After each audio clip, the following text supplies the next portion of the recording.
Kehidupan terlarang di kampung tua. Perempuan itu tak pernah menolak siapapun yang datang diam-diam.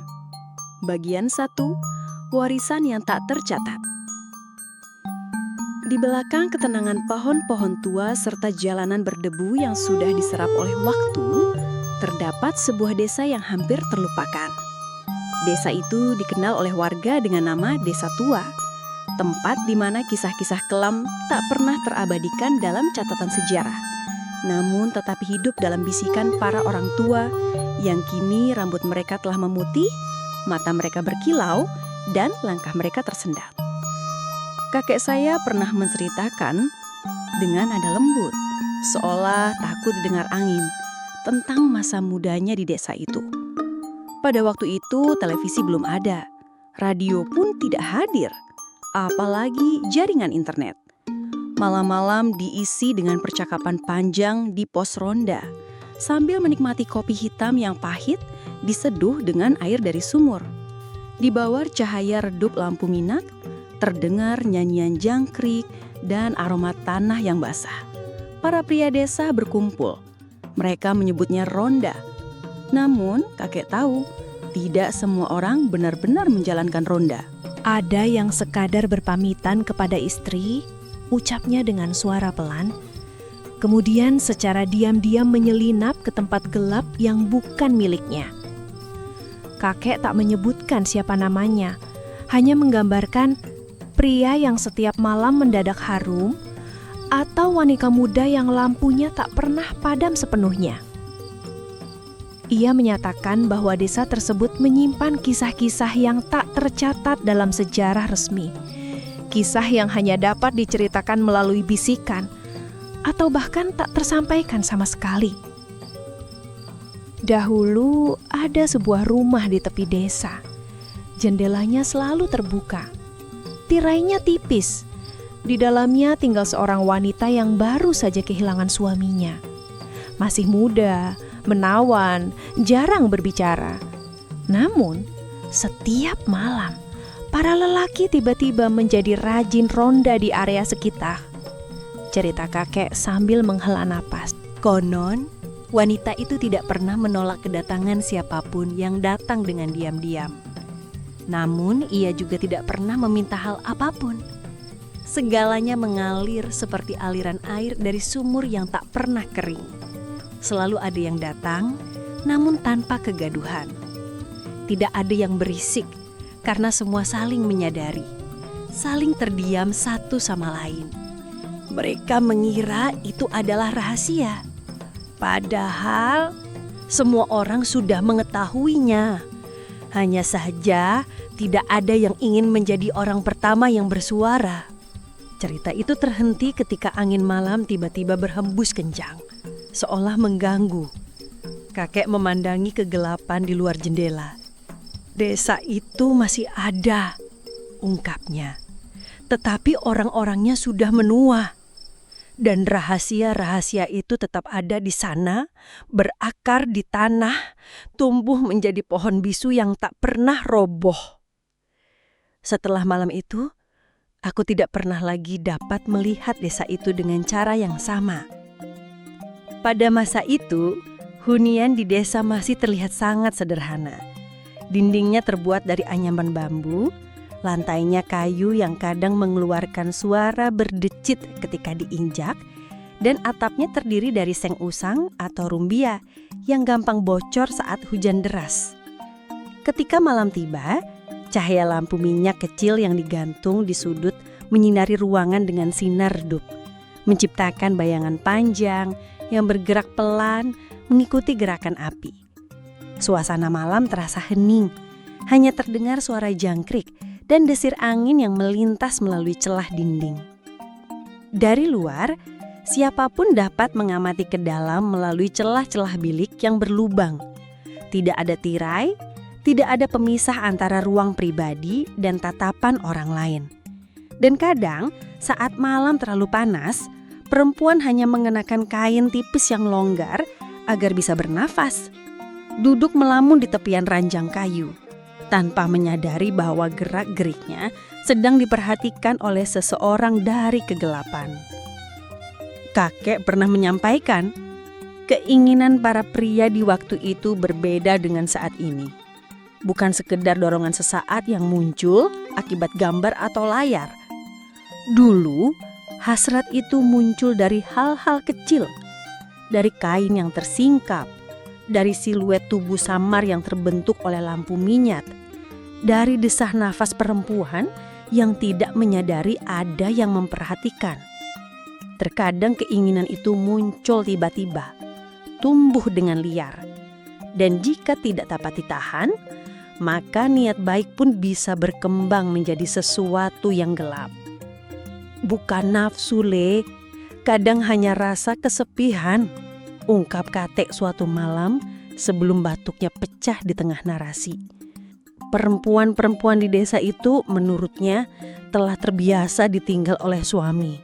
Pergi ke ladang, pergi ke pasar, melangkah ke kota. Mereka tangguh, mandiri, tetapi juga rentan. Dan dalam kerentanan itu hadir para pria tetangga, bukan untuk memberikan hiburan, melainkan untuk berbagi kesepian dengan cara yang tak pernah diajarkan oleh ajaran agama. Kakek tidak menyebut nama, tapi dia mengungkapkan bahwa banyak anak di desa tersebut dilahirkan dengan wajah yang tidak menyerupai ayahnya. Malahan seringkali tampak mirip pria yang tempat tinggalnya hanya selempar batu dari sana. Hal ini sudah menjadi kebiasaan, Le. Tidak ada yang mempermasalahkan. Semua orang tahu, namun tetap diam. Karena, ya semua sudah merasakannya, katanya pelan. Aku tertegun saat itu. Bagaimana mungkin desa kecil yang dipenuhi tawa anak-anak itu menyimpan sejarah kelam seperti itu? Namun cerita dari kakek bukanlah yang pertama. Ketika aku bertambah dewasa, aku mulai mendengar fragmen-fragmen kisah serupa dari orang-orang tua desa lainnya.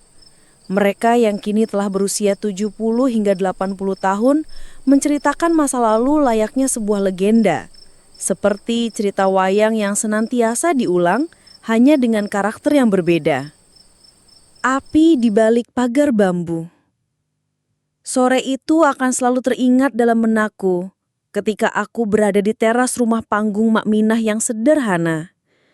Angin lembut dari bukit mengalir, menggoyangkan gorden renda yang telah kehilangan warna cerahnya. Dari dapur, bau kayu bakar dan kopi tubruk tercium samar. Namun, bukan itu yang membuatku terdiam, melainkan suara Mak Minah yang bergetar lembut namun syarat makna. Suara seorang wanita yang pernah melewati badai kesunyian dan badai yang jauh lebih ganas. Dulu, ujarnya sembari menyeruput kopi. Suamiku bekerja di kota sebagai buruh proyek.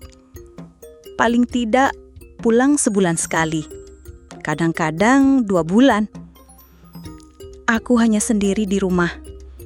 Setiap malam terasa sepi, dingin. Bahkan bantal pun tak bisa diajak bicara, apalagi dipeluk. Ia terkekeh kecil. Tawanya terdengar ringan, tetapi di baliknya aku bisa merasakan luka dan hasrat yang belum sepenuhnya padam. Pandangannya tampak jauh menembus waktu. Seolah ia kembali menjadi wanita muda, duduk sendiri di dalam bilik bambu rumah kecilnya, menunggu kehadiran lelaki yang sudah lama hilang dan mendengarkan derap langkah kaki lelaki lain dari arah gardu ronda. Dulunya rumahku dekat dengan gardu. Saat malam tiba, anak-anak ronda sering mampir, berpura-pura menanyakan kabar, meminta air panas. Awalnya sih biasa aja, namun lama-kelamaan ada yang mulai berani duduk lebih dekat. Suaranya pelan tetapi menusuk. Jika terus dibisiki, ya runtuh juga. Mak Minah tidak mencoba menyembunyikan kisahnya. Ia tampak ingin membagikannya dengan rasa bangga, bukan karena tindakannya benar, melainkan karena ia telah melewati segala sesuatu dan tidak lagi terbebani rasa penyesalan. Yang tersisa hanyalah ingatan yang kadang menggali angin, kadang menyakitkan, tetapi tetap terasa hidup. Kau tahu, Dahulu pagar rumah hanya terbuat dari bambu. Terkadang miring, terkadang bolong. Rumah juga terbuat dari bilik. Ketika siang, cahaya masuk melalui celah-celahnya. Namun, malam gelap. Dan kegelapan itu terkadang menyimpan rahasia yang tak terucap. Ia berhenti sejenak, lalu berbicara dengan nada hampir berbisik. Tetangga sebelah, Mas Tarno, sering berpura-pura datang membawa kelapa. Ia bilang untuk sambal, sementara istrinya ada di ladang. Dan aku, ya sendirian. Cerita ini bukan hanya milik Mak Minah.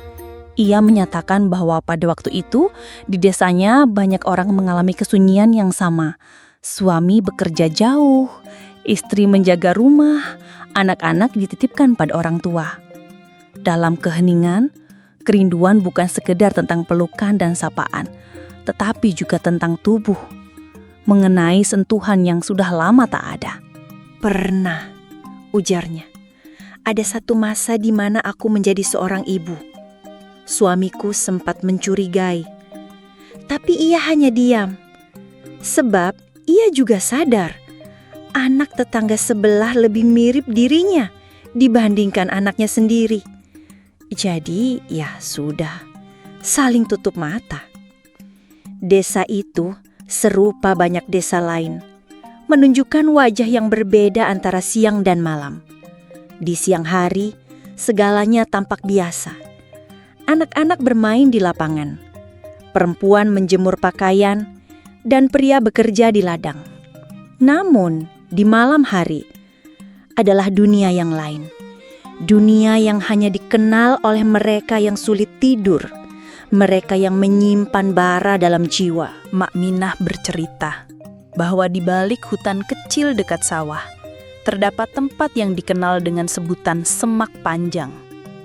Warga desa tidak pernah membicarakannya secara terbuka, tetapi semua orang tahu, jika ada perempuan yang mengatakan ingin mencari daun pisang di tengah malam, atau pria yang membawa parang namun tidak membawa hasil apapun, mereka mungkin tidak hanya mencari dedaunan.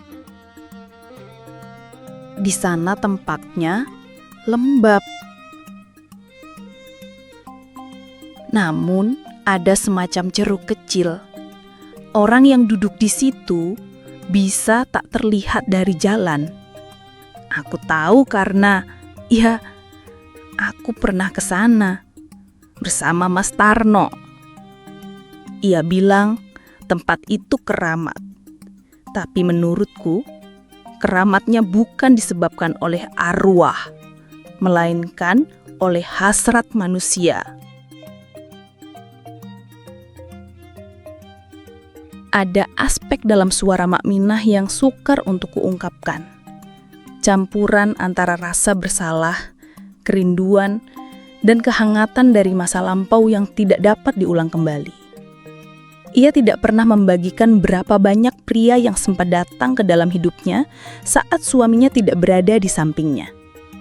Namun, dari cara dia bercerita, aku menyadari bahwa dia bukanlah satu-satunya.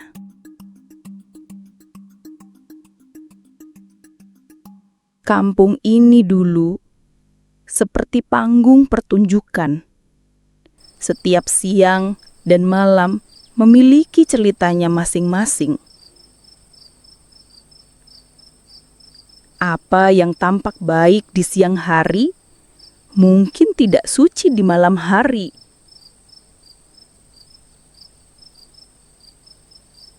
Tapi begitulah kehidupan.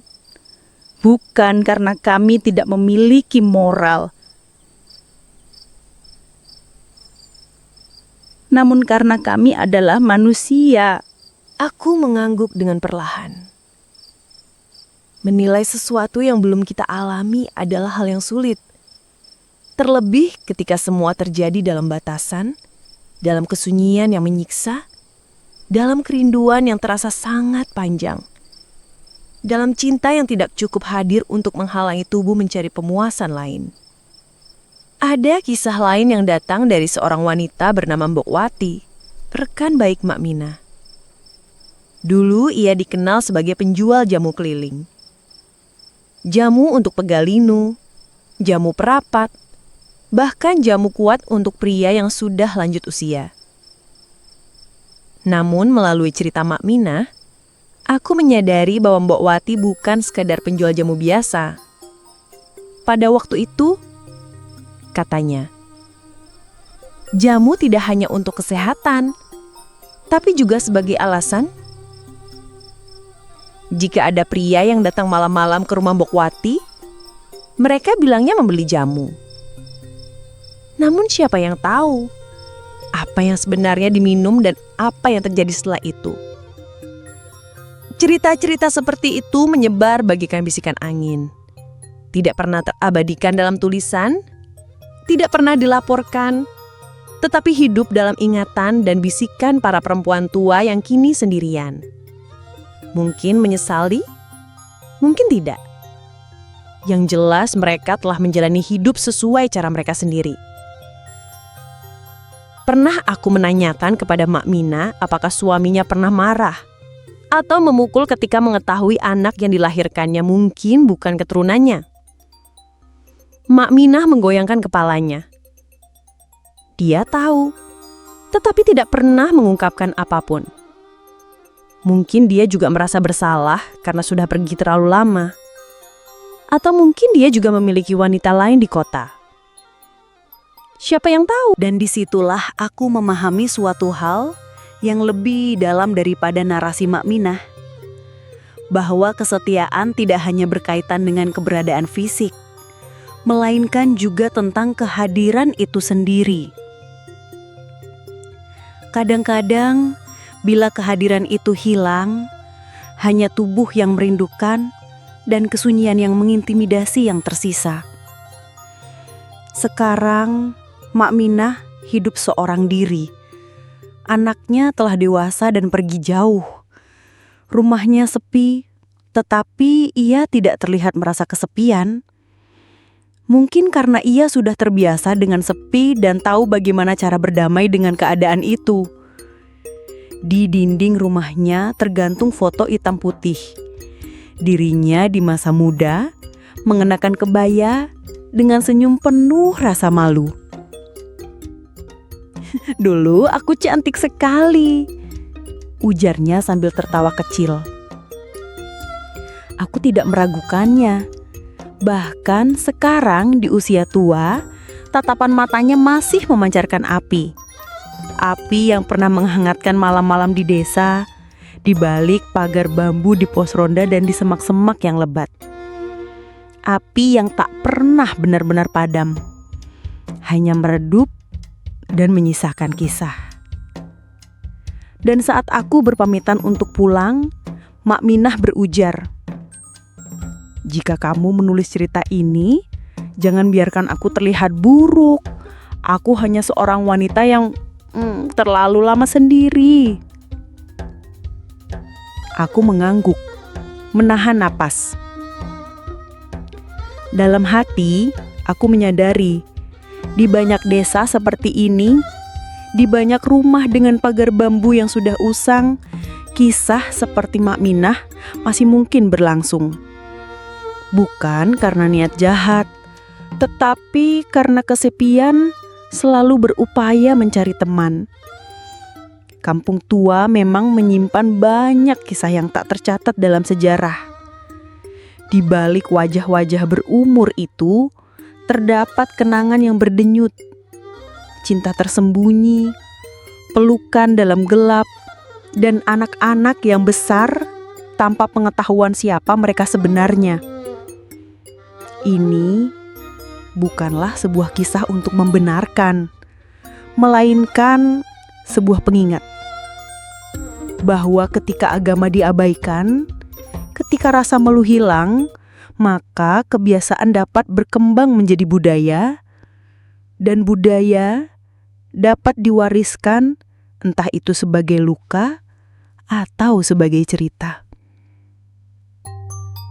Dan aku kini sedang menuliskannya, bukan untuk membuka rahasia, melainkan agar generasi setelahku paham bahwa desa yang terlihat damai itu pernah menjadi tempat adanya badai.